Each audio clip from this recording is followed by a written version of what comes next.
Hi, today I'm going to show you practically how an interpreted programming language works.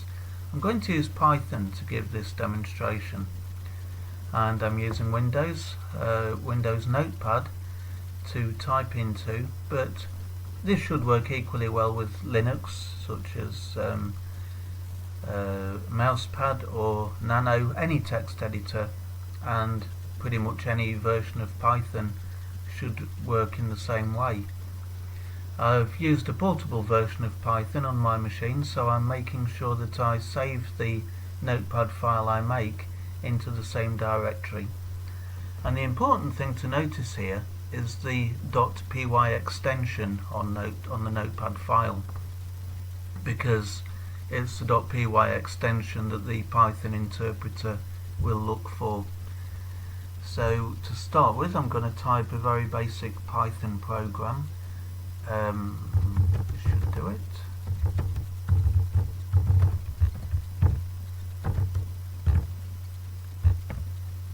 And I'll make a couple of deliberate mistakes so that you can see how it works.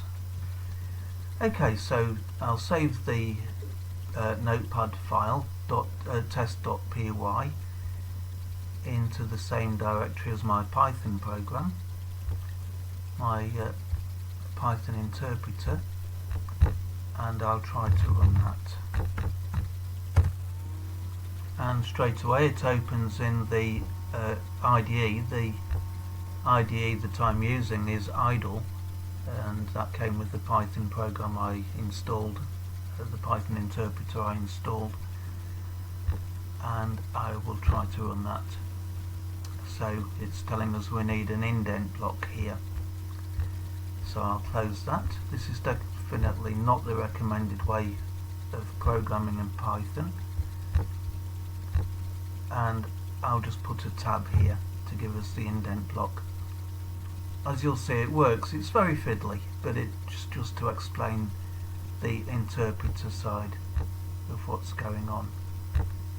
Save the file, run it again, and it's opened in the IDE, and as you can see, we've got the tab that I put in using Notepad. Try to run it again. A rather cryptic error message there, but that's easily fixed. Bring up the Notepad and correct the error. That should be correct. Save the file, try to run it, and as you can see, this time it works. So what we saw there was the fact you can actually type a program into any text editor. I'll probably do another video, a similar one, to show how the same can be done with a web browser using Notepad and writing an HTML file.